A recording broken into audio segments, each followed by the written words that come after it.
give you guys a brief introduction, and then one of the music therapists has a client who typically does well in front of an audience, so hopefully that's the case today.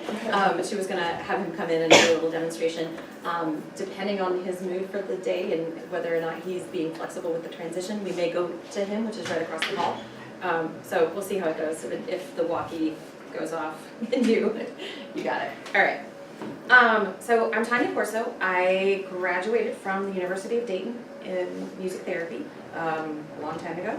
And I did my internship in St. Louis at a hospital, mostly working with acute psych, a little bit of physical rehab. And then my first job, I knew where I wanted to be, and the only job open at that moment was in autism. And so I kind of fell into it and have loved it and stuck with it ever since. So I am officially hitting 21 years as a professional. Wow. I think. Professional, I know. I can speak like a professional too. So yeah, I worked in St. Louis for a little bit, or south of St. Louis, and then that was at a private company that provided music therapy services for the entire southeast region of the state, so it was a lot of driving and a lot of crazy. And then I also spent some time at a school in Connecticut that was actually before we existed here, and it was set up very similarly actually. So we had a very therapy heavy staff with music therapy and play therapy, and we had like activities of daily living therapists, like some that would do like the younger kiddos with dressing and stuff like that, and then others would do community outings. So then I moved back to Columbus, started working with Aaron 15 and a half years ago. I put that together today too. I was like, oh my gosh, it's been a lot. So I was here when she worked with, or was just helping, or gosh, okay, let me start again. I was here. Hi, handsome. Hi. We'll let him do a little tour. As Hugs and Harmony Music Therapy, which then evolved into Helping Hands, which is now Bridgeway Academy. This is Kristin's friend. I'm Kristin. Yeah, this is Kristin and everybody. And apparently he's ready to go. So, yeah. Hey there, handsome. Can I scoot your chair over just a little bit? So we'll do the demonstration, and do you want a chair? Nope. Okay. Here. And then we'll talk more about it. This is Onan. Onan is super musical and super smart, aren't ya? We're going to do a finger play first, and then we're going to do a song where Onan does some singing with me, right? Okay. Open, shut them, open, shut them, give a little clap, clap, clap, get you clap, clap. Open, shut them, open, shut them, lay them in your lap, lap, lap. You do it. Lap, lap, lap. Creep them, slowly creep them, right up to your chin. Open up your little mouth. Ah, you got it. That's it. And go. But do not let them in. You're right. Oh, catch it. Yeah.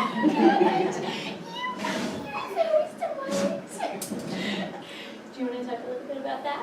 Or do you want me to? Yeah, since he's here, I'm going to let you just go and Sure. we can talk about that. Sure.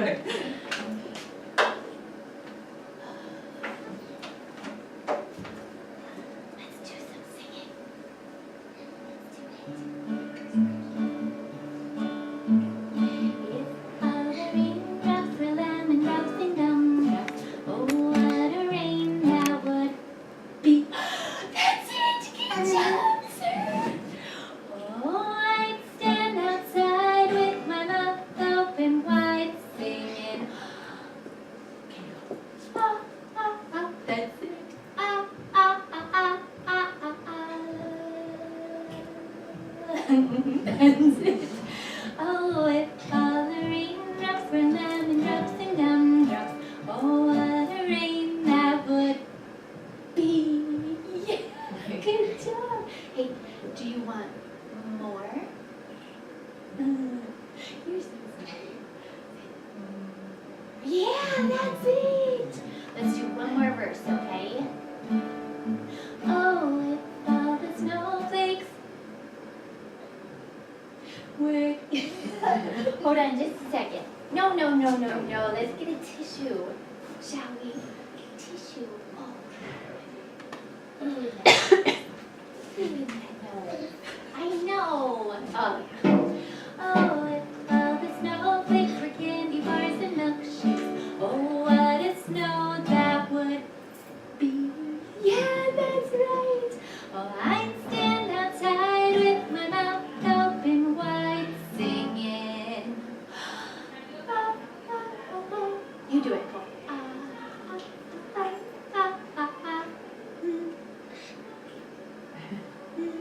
Yeah, that's it!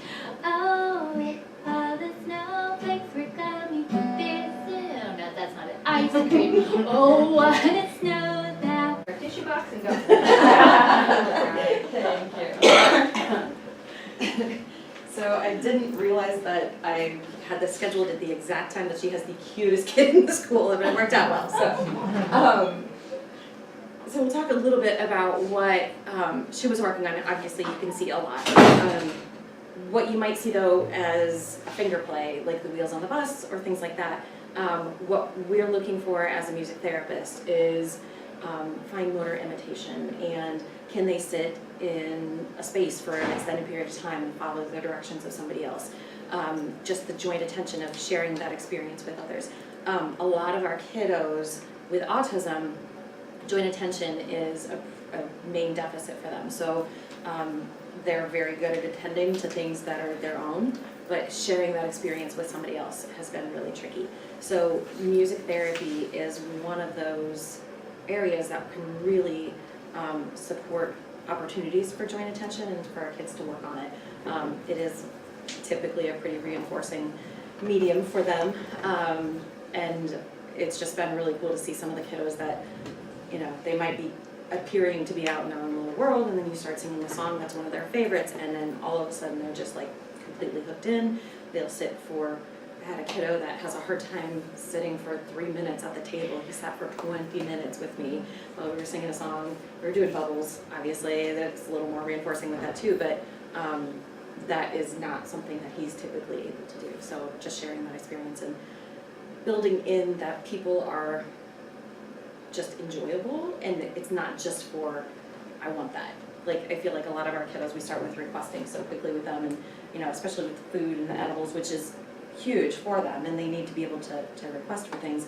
But, you know, as a mom, I don't want to be just known as the person that gives you the cookies. You know, I'd like us to actually have some moments together. So, so the overview of music therapy, the definition from the American Music Therapy Association is music therapy is the clinical and evidence-based use of music interventions to accomplish individualized goals within a therapeutic relationship by a credentialed professional who has completed an approved music therapy program.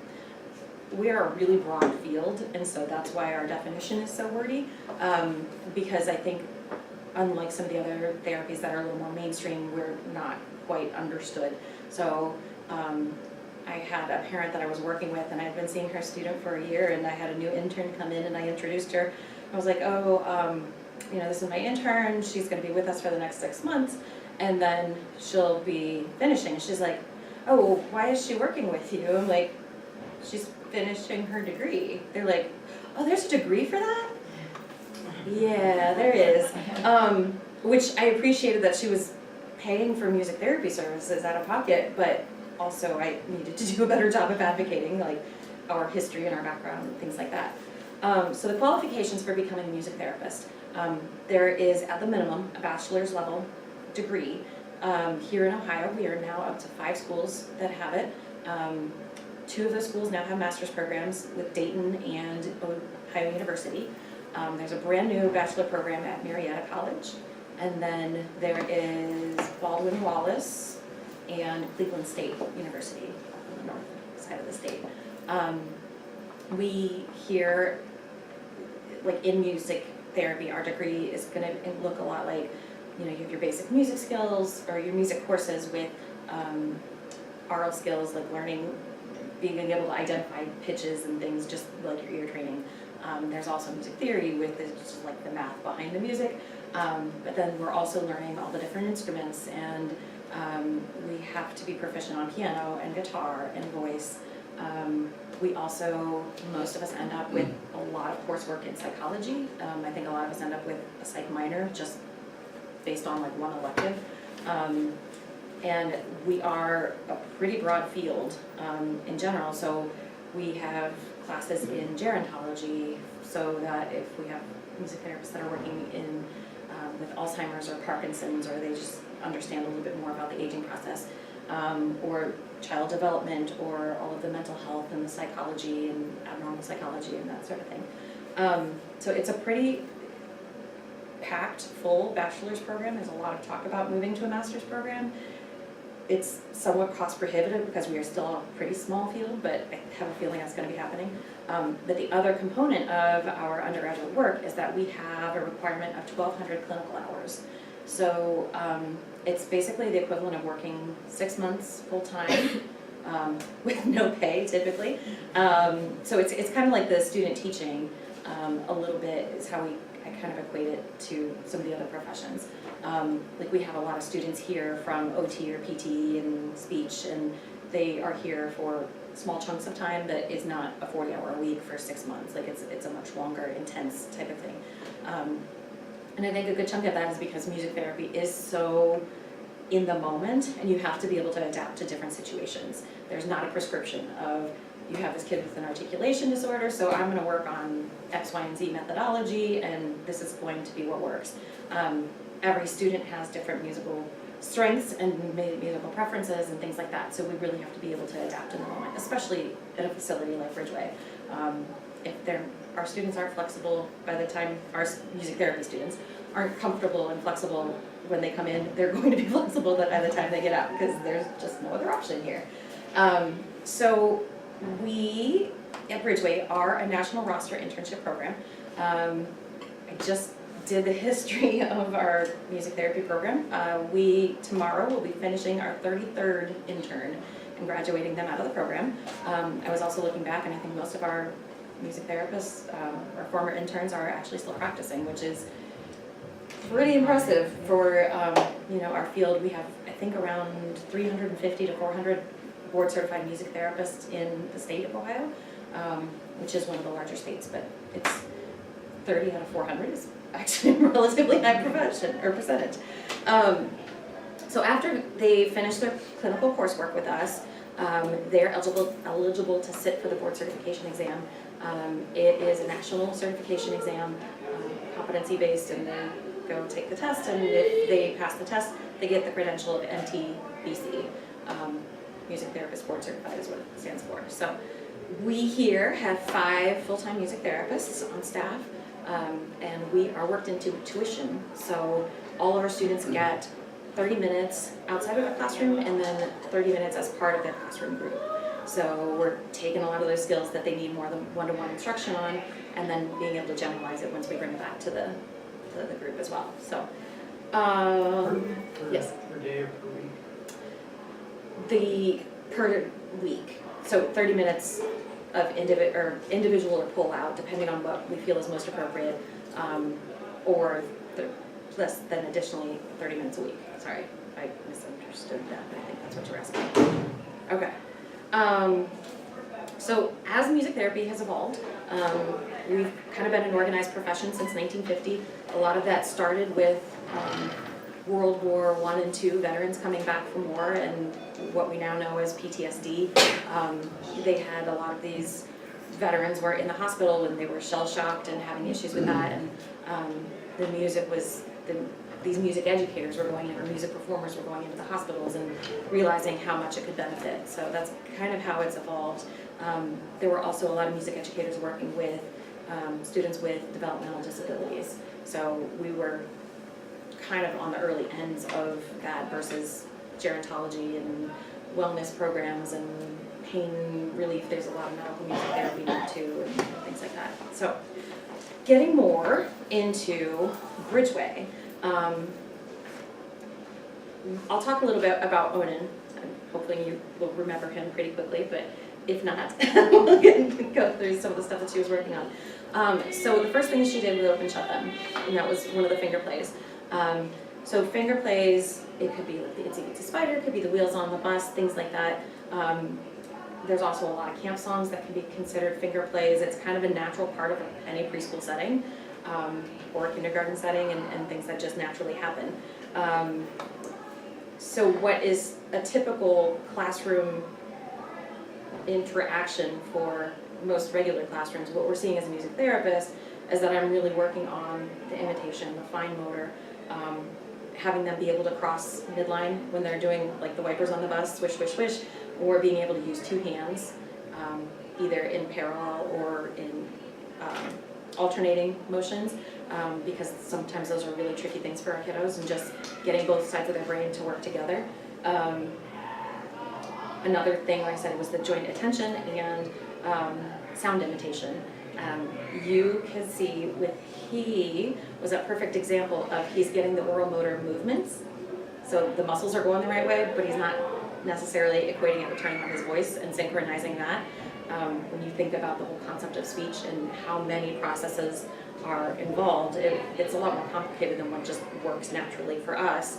It's a pretty high cognitive function when you think about it. So music is one of those ways where we can address it, make it a little bit more fun. The rhythm is very predictable and the structure of the song is very predictable. So if I start singing A, B, C, D, E, F, it's going to drive you crazy if you don't have somebody finishing the G. So it builds in that natural structure. For him, it was the opening the mouth and doing the and he was sticking his tongue out, and so just increasing that oral motor awareness. And Kristin is very animated and makes it a lot of fun for him too. So that's kind of the finger plays. Hopefully that all kind of makes sense with that. We've got some other kiddos that we're working on interventions that are going to incorporate more dancing and movement and things like that. I've got one group that loves the hokey pokey, and it's familiar with everybody, and it's also still done at a lot of weddings and social events, and so it's that social opportunity that we're working on. It's also a great opportunity for learning right and left. It's also working on when you have to put your foot in, you have to balance on one foot, which is one of our PT goals that we a lot of times are seeing as well. So following directions, it gives them motor input. It also helps them be a little bit more aware of where their body is in space. Depending on the song, it can be working on body part identification or things like that. So another thing we do a lot of is instrument play, especially in our circles. I think we do a lot of instruments with that. I will take a second here if y'all want to play some instruments to do a quick demonstration. I'll just pass them out and y'all can grab whatever you want.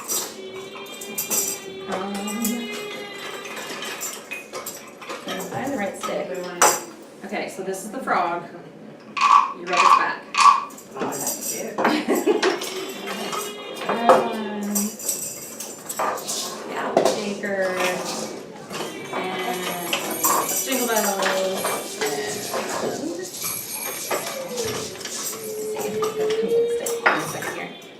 you can use just as a scraper there, and some rhythm sticks. So ready? You're good. Okay. It is pretty great. I'll let you. I have a lot of experience with it. So like if Aren't you the one that Aaron's a music therapist, by if you don't know. Didn't you tell me the story that you had in your internship at Kabasa thrown at your head or somebody? I'm a colleague of it. Okay. It That's the was small actually version. a big Kabasa. I would say that's the small version. The big one is about this big around, and it's it can also be used as a weapon, but not supposed to be used as little guys.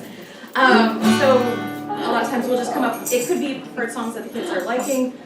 We do a lot of music from the movie Sing or Trolls or things like that, or we will sometimes come up with our own songs as well. So everybody play your instruments. Everybody play your instruments. Everybody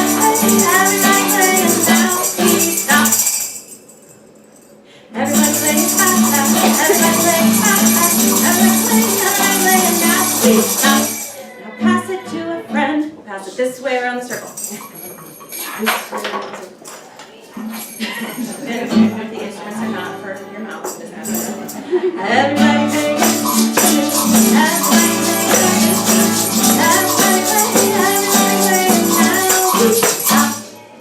Now play it up high, high. Everybody play up high, high. Now please stop. So you can kind of see we can work on up or down or play it in front or behind, so we can work on those academic concepts and prepositions and the concepts of language. Start and stop, impulse control is really big for all kids. My 12-year-old especially is really struggling with things right now. And keeping your body to yourself and learning your own personal space, as these two are like trying to play on each other. You are very good examples of what sometimes happens in our circles. But then also just the awareness of being able to share that pass it on to somebody else and then receive it from the next person. And it's been a pretty fun thing to see that with the repetition, how much better our kids get at that. But it's also interesting, like at the beginning of the year, how complicated it is. Like it's just, and then even just following the point. Like I could be looking at you and saying, point this way, and the kid is still going like this. Just because, you know, following a point is something that's a little more complicated for them. If y'all want to pass it back down and come in. Unless you wanted to pass more and check out any of the other instruments. That's usually where adults like to play. So that's the instrument play. We use a lot of books. A lot of children's books are in rhyme and just naturally fit with music very well. There are a couple viral videos that have been going around recently with some of the Dr. Seuss ones with hip hop songs. Walking in My Pocket is one. I don't know if anybody has seen it. I'm not going to demonstrate it. Because yeah, you don't want to see that. I embarrass myself in front of the children. I try to not do that in front of the adults as much as possible. But for example, the book Brown Bear is a pretty common children's book, and I meant to grab it and I didn't. But the words are brown bear, what do you see? You turn the page. I see a yellow duck. Or red bird, I can't remember. Red bird, thank you. Looking at me, I haven't done that in a while. I have like a lot of older kids now. So you can easily put that with the melody for like Twinkle Twinkle or some other ones. But brown bear, what do you see? I see a red bird looking at me. We've adapted some of those books with picture symbols to build in that tactile and multisensory input for them. So I can have picture symbols out and like, okay, give me the red one, and they find the red icon, and then we can be working on animal identification, and there would be the picture of the duck versus the frog versus the cat, and can you find the cat? So working on that exchange and communication, but giving them nonverbal options to do that. The other thing is also it builds in a lot of those pre-reading skills, just being exposed to books and following along as you're building in the words and the association with the written text, to turning the page one page at a time and waiting. You have to read the words and then turning one page at a time again, and it's always left to right or things like that.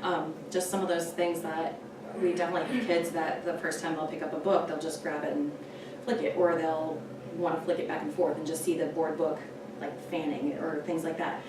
So just teaching them what a book is going to be like, and with the music, it helps gain their attention and maintain it a little bit longer.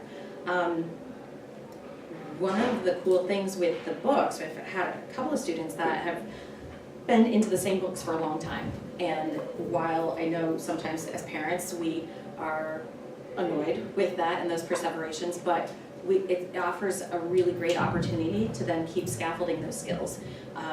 So I've got one of my students that's very into a book called I'm a Manatee. It's a John Lithgow. Shall we date it? No, it's not. I mean, we have several students, but this one is the other one that I'm thinking of. It's called I'm a Manatee, and so it's a great recording. It's John Lithgow. He does it with an orchestra. It's just very well produced and very well done. So he's been into this book probably for 5 years now, and we do other stuff all the time. But he's now starting to make sounds. And so as a 5th grader, he's finally, like after having used a communication device for years, he's finally starting to make some sounds, and this is one of those opportunities, pairing something that's very familiar, very highly preferred. It has all the visuals laid out for him. He's a very good reader. He's always been very into books. And now being able to pair that with the sounds has been really effective for him. So what used to be, you know, kind of like what you were seeing with the little guy here, for manatee, he would go, but not making the sound. So initially we're starting to work on the just turning on your voice and the movement for your mouth at the same time. And then he could get a lot of the consonants, but wasn't sustaining any pitch for a vowel. So for manatee, it would be that, and you'd usually skip the middle part. And then it went to and now we're getting meh. So it's getting better, and we just keep increasing it and shaping it. And there's actually been times, not consistently because it's so hard for him, but just that motor control to put all of those processes together. But there have been times that he's actually gotten a manatee. It's very labored, but it's amazing to hear this kiddo who's a 5th grader for the first time being able to say a 3-syllable word. It's just been really huge. Another kiddo that they remind me of each other in some of the ways, different book. But again, they have that really short burst of sounds. We're working on the breath support, and if you think of speech and singing and how that kind of relates, you can't really say a sentence if you don't have the breath support to sustain the sound throughout that whole time. So singing, obviously if you're going to be singing, you're going to sing a long phrase, blah, blah, blah, blah. So just holding out those notes a little bit longer and trying to find the visuals to encourage them to sustain that longer. But with my other guy, we've been working really hard on just like, you know, I'll like do this for like trying to get him to sustain the sound longer. And at one point last week, it was like the first time I'd heard him say like clearly 3 words in like all together. It was, I want more. It was like, just one of those moments where like it just all kind of came together. And he's one of those that is very into this one book and he knows it by heart. And you know, for a while he was able to do the consonant and the vowel for a lot of the sounds. And then now we're working on getting those ending consonants in it. So like this book is a book about animals and it has like the word peep.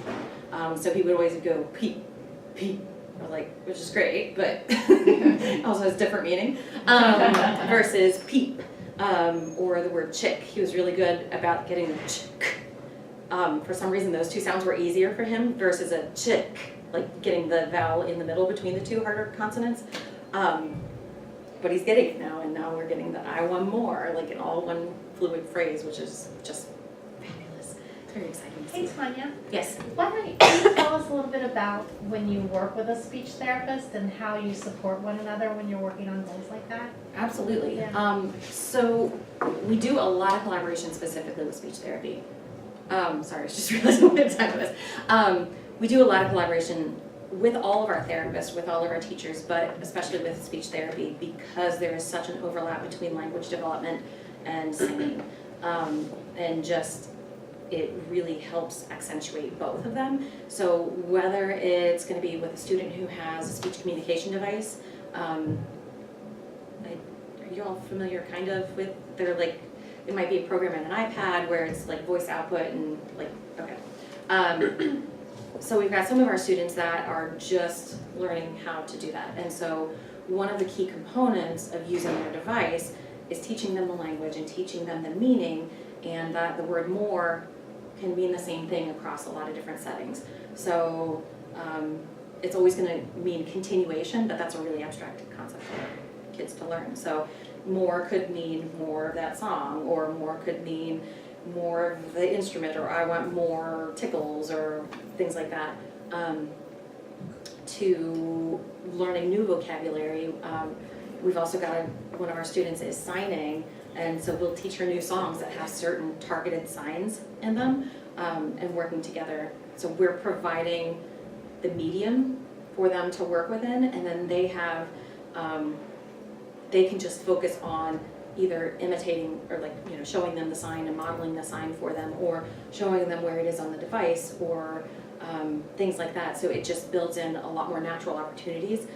The other complication with communication is the concept of pronouns.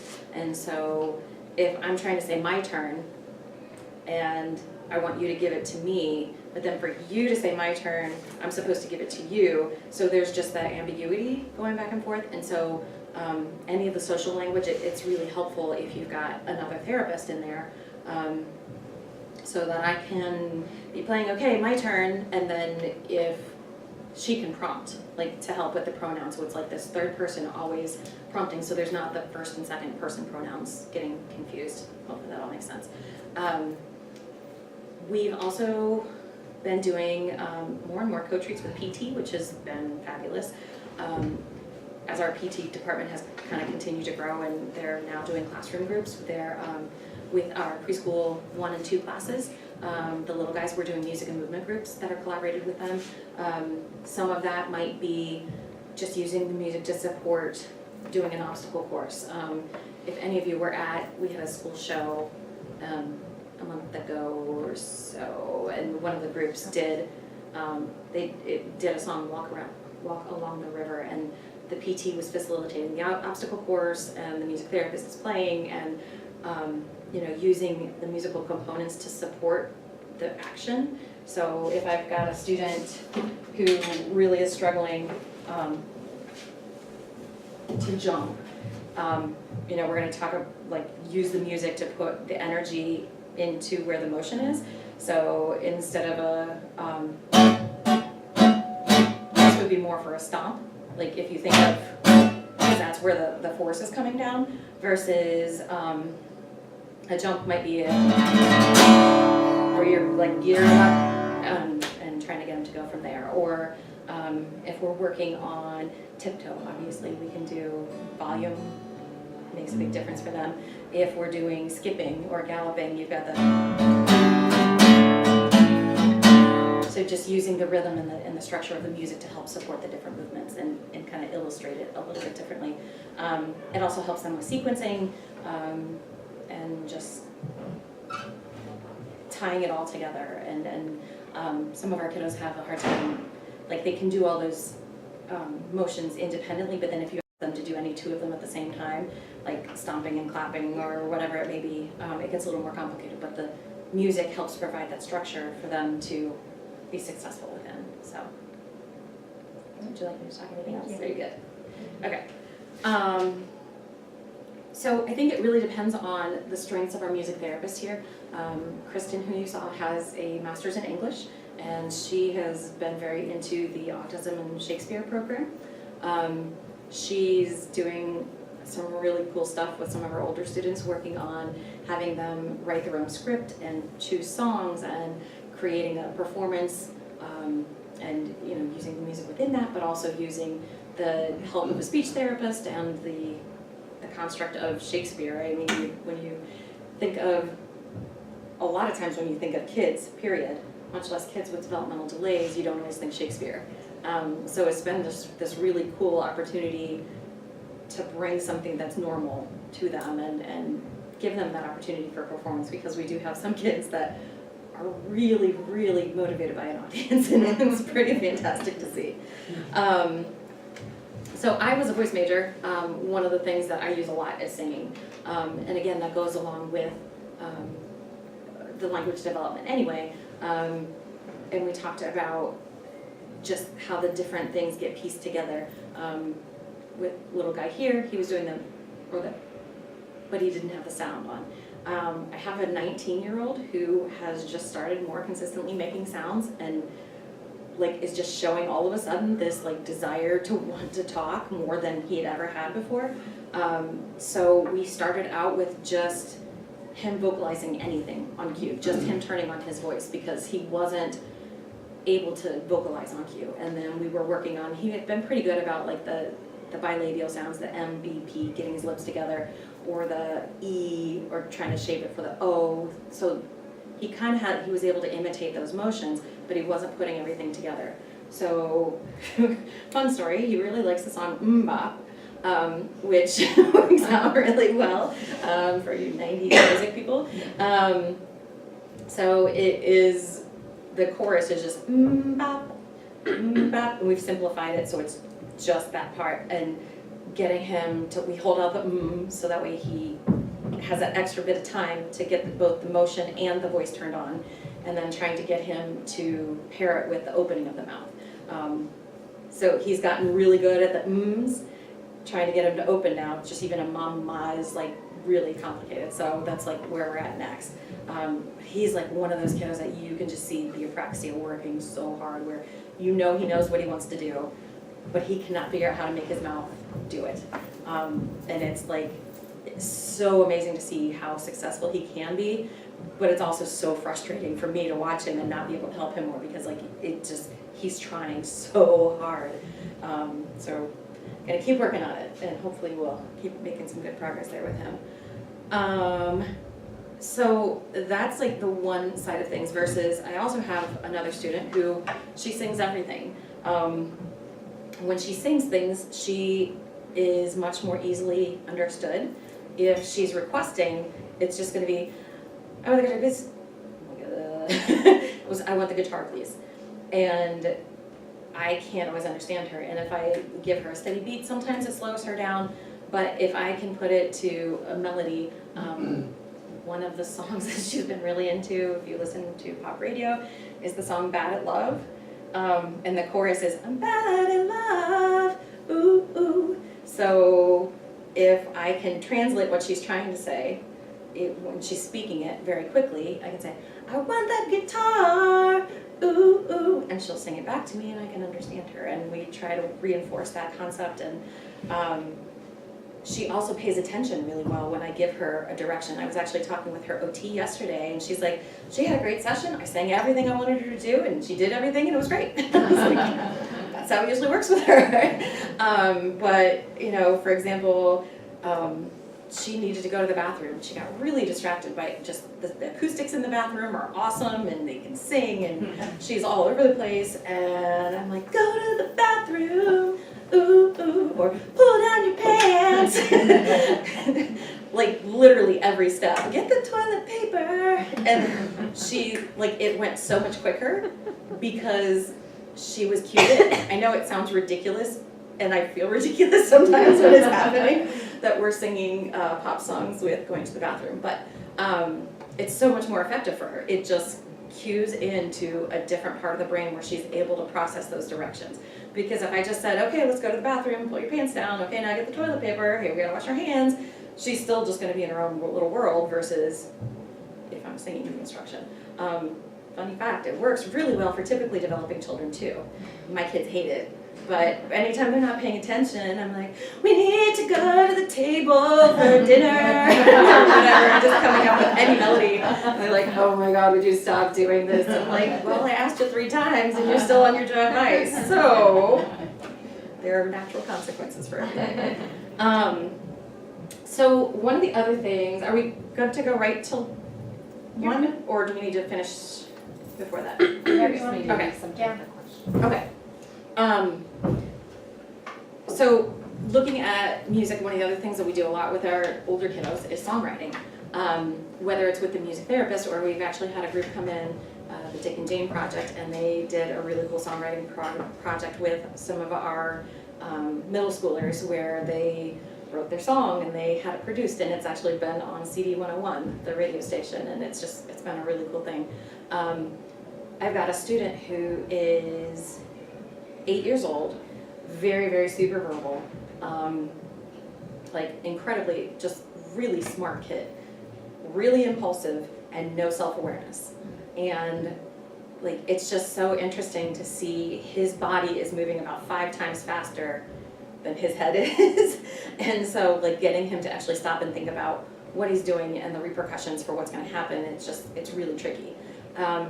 So we did a songwriting project one time. He had just come back from Disney, and we started the songwriting, and he's talking about how Disney's a place for joy, and it's a place for happiness, and all this. And I was like, oh, so it sounds like you had a really good trip. He's like, no, it was awful. I was like, why are you saying? He's like, well, that's what everybody else thinks.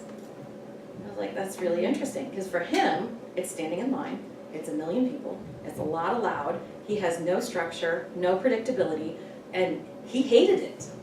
And as much as he likes rides, the whole rest of the experience was really hard for him. And I think it was just really interesting because we spent probably 15 minutes writing the song about how it's the greatest place on earth. And then he's like, no, it's awful. Like, and just trying to put those two concepts together. Like, you don't have to think the way everybody else does, and that's okay for you to advocate for yourself. If you don't like something, tell us. Otherwise, when he doesn't like something, he gets upset and then he'll start throwing things. Throwing a drum set across the room is not an appropriate way of communicating, but you can tell me, I don't like that, and then we'll stop doing it.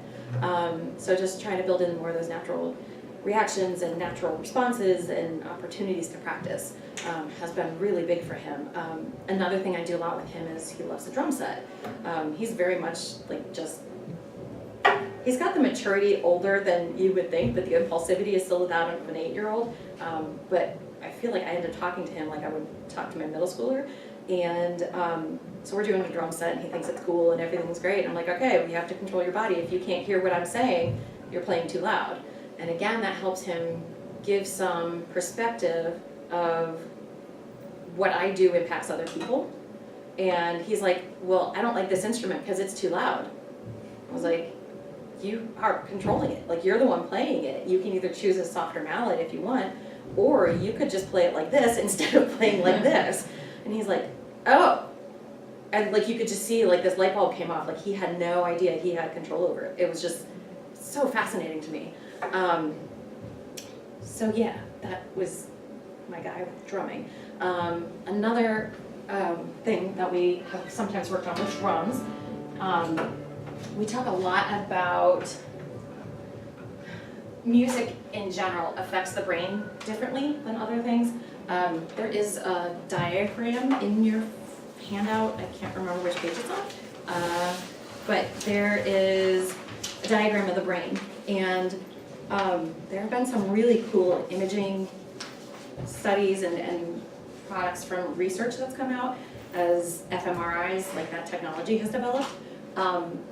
So we can put people get their brain scanned while they're listening to speech, or we can put them and see how their brain is reacting to song, and where speech is going to light up the very obvious, what's typically thought of as like the speech centers, which are kind of like that orange area in the middle there. Whereas when listening to music, it's also lighting up all of these other areas. So you've got your prefrontal cortex, which is like that impulse control.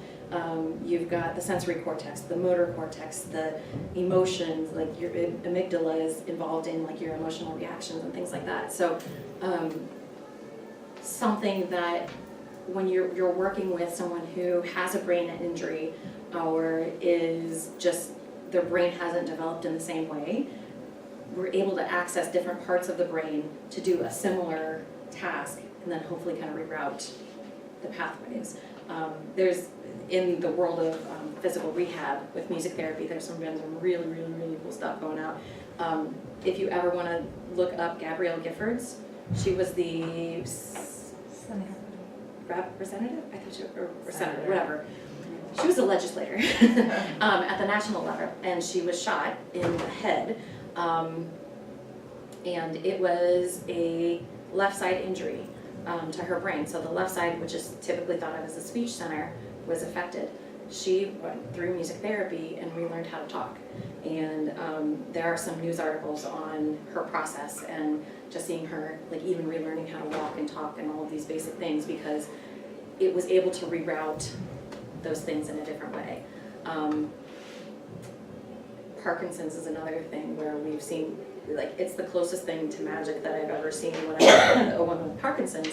Her gait was very irregular. It was a dun dun dun dun, just because she had more weakness on one side, and literally all it was doing was turning on a metronome, and her pace just like it was immediately. Her posture got better, her rate was, and it was so night and day. No metronome, yes metronome, and that was it.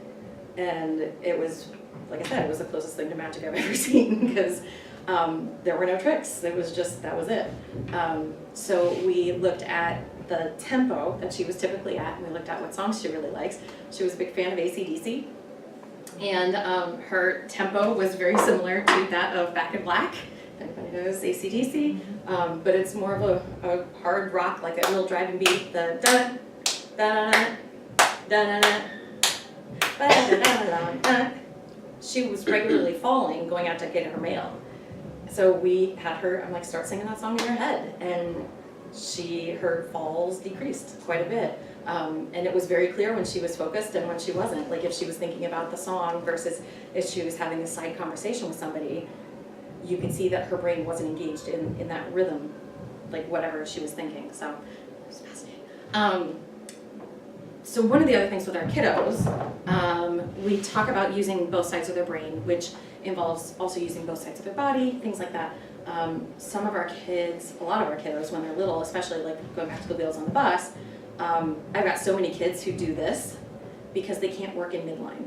Or I've got kids that go to play rhythm sticks and they just want to hold them both in one hand. I was like, no, we need to work on both of this, and then they'll drop the one and just go back to the one hand.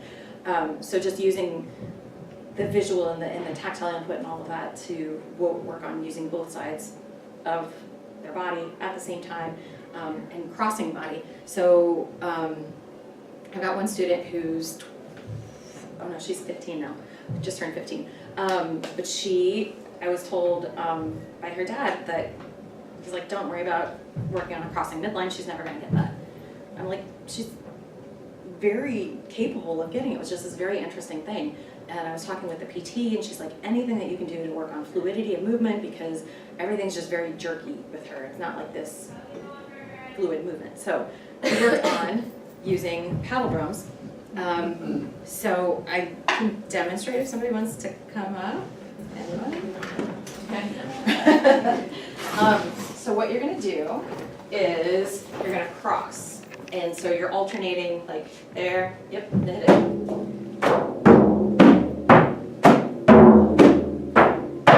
So it gives a target, works on hand-eye coordination, and then start moving backwards. And you have to then sequence,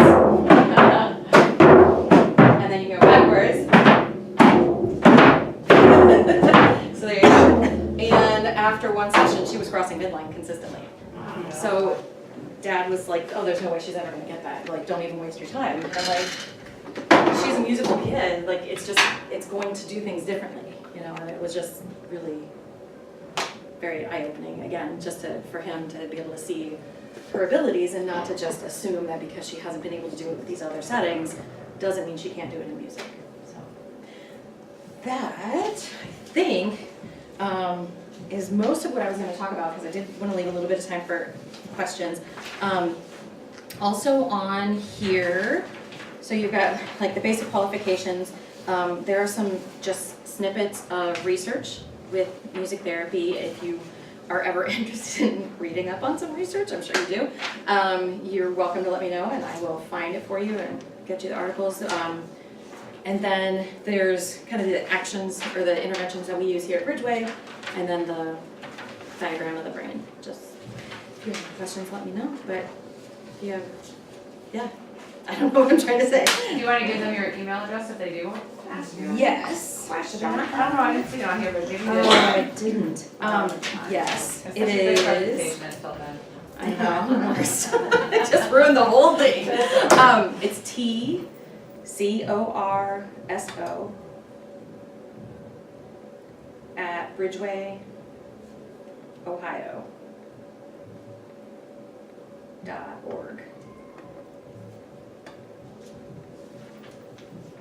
So my first initial, last name at bridgewayohio.org. Does anyone have any questions for now? Yes. I thought this was very helpful. One of the things that joint attention, I had never really thought of that, and that's something we work with them 3 afternoons a week. Okay. So, but that's something to work on, and then people are enjoyable. That's, you know, I mean, well, and because I think that is really hard. So many times when people are coming, like especially when our guys are little, when they're coming in, they're just making them do stuff that they don't want to do. But I want us to actually like share this experience, and and it is important, they're kids, they need to have fun and, understand that. So- Yeah, I mean, our main goal is for Perry to have fun Mhm. in the afternoons. But I can't help but try to get the books out, Mhm. things like that.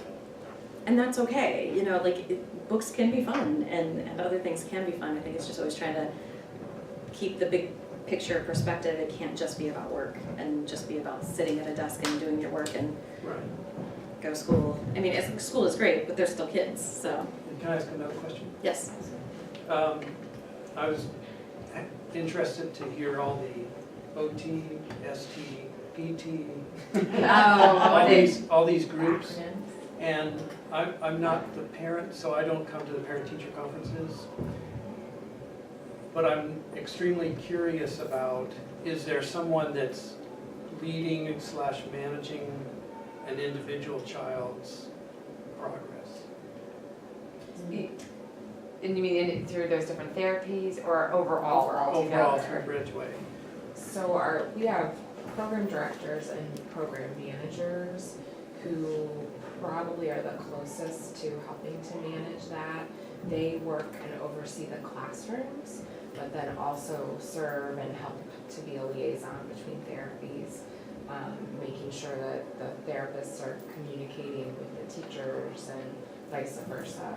And then the progress reports are what are sent home to the parents that have kind of a cumulative summary of all of the different areas. And so that's filtered through the program directors and managers. But does that answer? There's not a social worker here. Like when he first started, he was evaluated somewhere, Mhm. the children's, I think. Yes. But I have not seen that evaluation happen again. Gotcha. I don't know how that falls in here. So we have a psychology team that does reevaluations for just the diagnosis. And that happens intermittently throughout a child's journey with us. And they'll make recommendations to the parents about when the right times are for those evaluations. The other piece is that the school districts do some evaluations during the ETR process, which is part of the IEP and those goals and objectives that are written. There are intermittent evaluations in that process as well.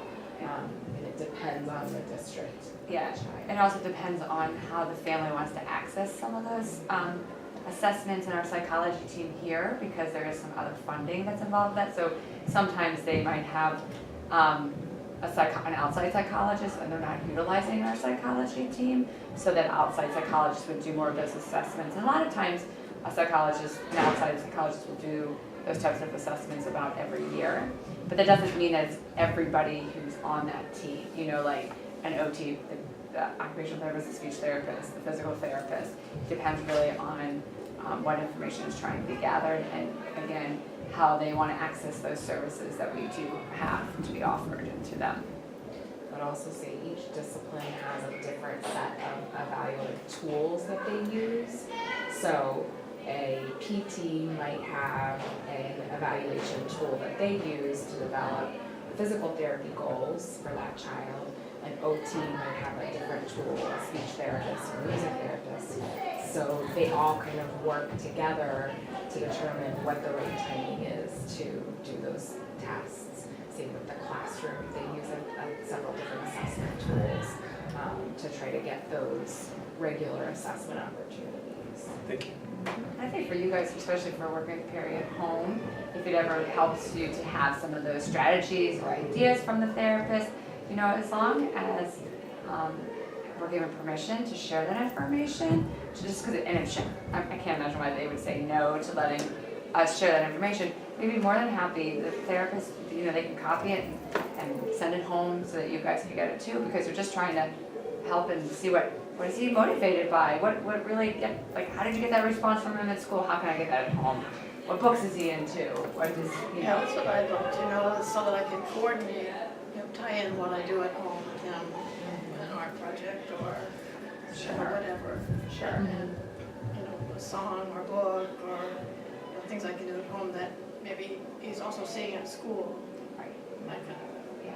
The other piece is we have a family partnership team who runs regular trainings, and those are open to parents and caregivers, and so we can try to make sure that you have access to those schedules as well. Sometimes it's at the mercy of the parent sharing with their whole support team about those opportunities. But if you're on Facebook or social media, sometimes we post things about those, and so we can be more diligent about making sure that grandparents are included. We can put that in our newsletter that we send to extended family members too, to help you understand that. I'm making myself a note right now. Sorry, But- hijacked. No, you're No, fine. it's okay, but I just want to know, I mean, we're asking for more here. Yeah. But I want to tell you that we think there's a wonderful place for Mary, and great attention and care.